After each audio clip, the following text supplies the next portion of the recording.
Hello everybody. In this video, I'll try to understand some more interesting things about Shatabhisha energy. In the previous videos, we understood Shatabhisha believes that Shatabhishas are very secretive. Secretiveness is their power. They believe that power comes from hiding the things they believe. They suspect everybody, basically. They believe that a suspicion can give safety and protection. And when it is working in its lower level, the proper grooming and the education in the formative years would be missing. And if it is working in its higher level, if a great philosopher would come out of this Shatabhisha energy, and that particular philosopher can have a lot of intellectualism because the airy element is completely fructified in Shatabhisha energy. And Varuna, the lord of oceans, is the main deity of Shatabhisha energy, and Varuna is the lord of the oceans, right? So Shatabhisha is much more related to oceans as well. An ocean can have the capacity to hide so many things. Similar to that, Shatabhisha also have that ability to hide.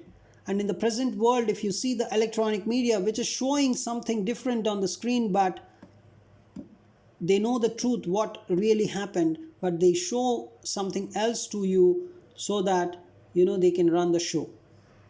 That's what Shatabhisha is. Shatabhisha can hide all the secrets and can tell you something different, right?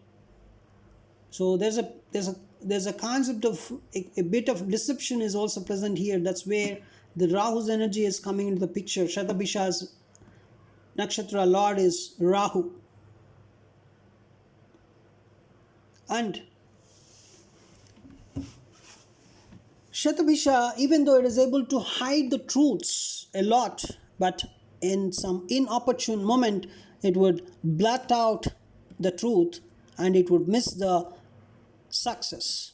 That is also present Shatabhisha with Shatabhisha's energy. So those with Shatabhisha energy, right, they are a bit quiet because they do not want to let the secrets out. They're a bit quiet in appearance, but they are interested in knowing the secrets of others. That's a different thing. But in higher evolved souls, but they may not be interested also sometimes. But most of the middle level and lower level acting of this Shatabhisha, yes, they are interested in knowing other secrets as well. But they do not let their secrets to go to others, and they run the show differently. They tell you something, some different story, but they hide the actual secret. Basically calm, quiet, shy, reserved types they appear like when you see them, but they however have a tendency to explode every now and then. And absent-mindedness is one of their marked features. When you see a Shatabhisha energy person, you would clearly understand there is a significant amount of absent-mindedness associated with them. They usually convey a sense of aloofness even if they are genuinely attentive from the inside. So they usually convey a sense of aloofness. You would observe this behavior in a lot of Shatabhisha energy people, the absent-mindedness and aloofness, right? So the negative traits include laziness, addictions, perversions, and vulnerability to all types of mental, emotional, psychological disorders. So if the Shatabhisha energy is working in its negative level, all these things you would observe in them, like laziness, addictions, and perversions, and vulnerability to all types of mental, emotional, and psychological disorders. And their positive qualities include enterprise, moderation, discrimination, philosophical attitude, truth seeking, and unbounded vision. These are all the positive qualities associated with Shatabhisha energy. So the positive qualities would work out when the energies are working in its higher level. On a material plane, Shatabhisha has a tendency to make a zero out of the things it affects in nativity. So making zero out of anything is a bit bad here, right? Especially on a material plane, Shatabhisha has a tendency to make a zero out of the things it affects in nativity. See, for example, if someone has their second lord placed in the Shatabhisha, and they might experience a very, a complete loss of family at some stage of their lives, because Shatabhisha is the second house is in the Shatabhisha energy. If the second lord is placed in the Shatabhisha, Shatabhisha can make zero out of anything. That energy it has. So you have to check a horoscope very carefully when a planet is connected to Shatabhisha. It's not a regular energy. It's something different. The energy is something different only. And it's not all positive. You need to understand it is working in a positive level or it is working in a negative level for the particular native. If it is working in a very positive level, then you can clearly see a very good intellectualism, enterprise, moderation, discrimination, philosophical attitude, all these things, and seeking for truth and all the things. But when it is working in its negative level, you would clearly understand, you would see that the person would be suffering because of some mental problem or emotional problem or some kind of addiction or laziness. You would clearly see that all the Rahu qualities would be manifesting there. And for that particular person, if there is some lord connected with some house lord is with the Shatabhisha, you would see there's something zero out of that is possible with that person as well. See, in the universal scheme of things, Shatabhisha relates to the power of healing. So what is this healing? Basically, what you said so many things, and so many people tell healing about Shatabhisha, but you don't find any great doctors with Shatabhisha energy. It's this healing is not related to the modern doctors and all this. This healing is a kind of Rahu type of healing, as a magical healing, right? The healing concept is different here. It's not with some kind of medicines and all. It's a kind of with it's an alternative medicine kind of thing. It's an irregular practices, you would say, the kind of healing energy that is associated with Shatabhisha. So Shatabhisha is something like the healing process is very much different from Ashwini Nakshatra. See, in the sense that it happens through genuine repentance and sustained effort is required over comparatively longer periods of time. The kind of healing is mainly in the emotional level, is in the kind of changing the behavior kind of, right? So is all pervasive power that media has in today's world is basically Shatabhisha's power, and since this power is in the wrong hands, it is not being used to heal or teach but to fool, chain, dumb down the people. It's not working in the age of Kali, you can say. In one sentence you can say the Shatabhisha energy is not working in a positive level, but it's something like the healing is kind of, let us say I am talking to a person, I am making him understand the truth very slowly, I am trying to transform him, I am trying to show him the truth, thereby I am expecting some repentance in that person. The repentance I am expecting in the person is out of the bad things that he has done in the past.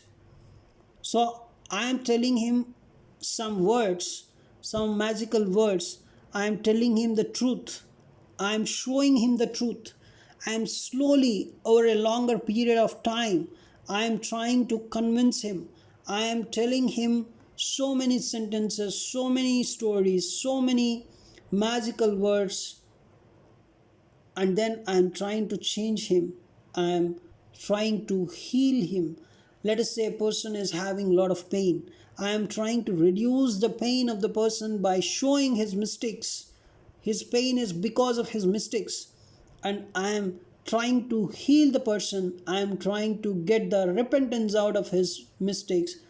Thereby, he would transform and become a better person. This is what I want to try to do. This whole process is Shatabhisha healing. Or I am using some herbs, I am using some kind of techniques to make him better, to get the pain out of the person. So, this is what I am trying to do. This is the healing I am trying to do, I am trying to give. You got it? That is Shatabhisha's healing. But when Shatabhisha's energy is working in a negative way, just observe the present electronic media. They are trying to tell you so many bad things over a longer period of time about a particular thing, and they're transforming you. They're changing your mind about a particular person or particular thing in the society. It is acting in that way in the present day, in the Kali Yuga, right? But there are some positive people who are actually utilizing their Shatabhisha energy and doing this kind of healing and all the stuff. Over a period of time, it works over a period of time, that kind of healing. You got it? The kind of healing, right? Associated with Shatabhisha. And this is an active nakshatra. Its active disposition springs directly from its movable nature. Aquarius, as we know, is a kind of electric sign. This nakshatra embodies electricity in all its different forms. In the present day and age where most of the communication is electronic, this particular nakshatra assumes tremendous importance. When you talk about Shatabhisha, you talk about electronic media completely. The present day electronic media is Shatabhisha's energy only. And so this nakshatra is active and fast in much the same way as the fast moving world of electricity. It's a very active nakshatra, and it has a lot of movable nature. So whenever a planet is present in this particular nakshatra, we generally say that particular significations of the native would be very movable in nature. And it belongs to the butcher class and involved in all butcher like or harsh activities ranging from advanced medical treatment of complicated diseases to just plain killing and hunting. So it is a bit harsh, right? There are some level of nakshatra. See, you observe the kind of negativity. You take Ardra, Aslesha, Jesta, Mula. These have some negative level. The first level of negativity, right? It very peaks a bit if all the planetary positions are, uh, you know, is working according to these energies only. Then you can see peaks of negativity in this. And there is second level of negative nakshatras if you observe. I'm not telling all Ardra, Jesta, Mula, Aslesha people are bad. Based on the horoscope, we need to tell. But if the horoscope, if all the planets in the horoscope are allowing only these energies to be fructified, these four nakshatras energies, then negativity you would see, unhappiness, negativity, friction, problems, stubbornness, this is all you would see, sorrow, right? At the second level nakshatras, there are some nakshatras like Vishakha. It has some unwholesome activities, and they sacrifice their life for that unwholesome aims and goals. It's a kind of, and Purva Shadha, right? There's a kind of behavior, right? Then if you observe Shatabhisha to some extent, right, its negativity is also, to some extent, it is also dangerous for the world, right? But to some extent only. But just imagine the negativity of Aslesha. the negativity of Ardra, the negativity of Mula, Jesta, right? To some extent, it is more intensive, right? So that's where I am just trying to put a boundary. So it's a second level of negativity you can see. So in the present day and age, where most of the communication is electronic, just see how they are spreading the news, what they are telling you. They are given a responsibility to motivate you, to show you the truth. They are showing some different drama on the screen, but the truth, they already know the truth. But what they are doing, this is a kind of, not a direct hit, but indirectly they are trying to manipulate the society. This is also very much dangerous in the longer run. And there is a harsh activity associated with this energy. It's related to butcher class, right? So the natives highly influenced by this nakshatra can also be butcher like in their own self mortification, or have some twisted tendencies in regards to people and things. So this nakshatra is not cruel or fierce. It's comparatively benevolent despite belonging to the butcher class, kind of, right? A second level of treatment you would see here. Not very cruel, not very fierce, but trying to, manipulate, or trying to show something else, trying to, kind of, not complete deception. To some extent, it's a kind of deception. Not a very well, it's not a very pure hearted, very good nakshatra. You cannot say this one with Shatabhisha. That's what I want to tell. And it's a neutral nakshatra in balancing the energies, right? So that's where the negativity is, to some extent, it's controlled, but it's not so completely comfortable energy. And it's a neutral nakshatra. It doesn't promote childbirth if it is connected with the fifth house or Jupiter in nativity. Generally speaking, when fifth lord is in Shatabhisha, it would not promote childbirth much. Maybe because of other factors, the person may get children and all. The whole horoscope is to be checked. When Jupiter in Shatabhisha, sometimes it also denies. But let us say a person is having Jupiter and Shatabhisha, but the fifth lord is very good somewhere. Even in the Navamsha chakra, also the fifth lord is good. Then you can clearly say the person can have good children, right? So you need to check the whole horoscope. But what is the Shatabhisha energy alone? That's what I'm speaking about. So this particular neutral quality is a neutral nakshatra, basically. This neutral quality also makes it very dexterous in regards to its dealing with people, which is ideal for media related activities. Neutral, they show some other drama, they hide the things, conceal the things. This is the drama. And the directions associated with it are southwest and southeast. What is southeast basically? Southeast is Agneya and southwest is Nairuti, right? These are the directions. Thanks for watching this video. We'll try to understand some more interesting things about this nakshatra in our upcoming videos. Thank you.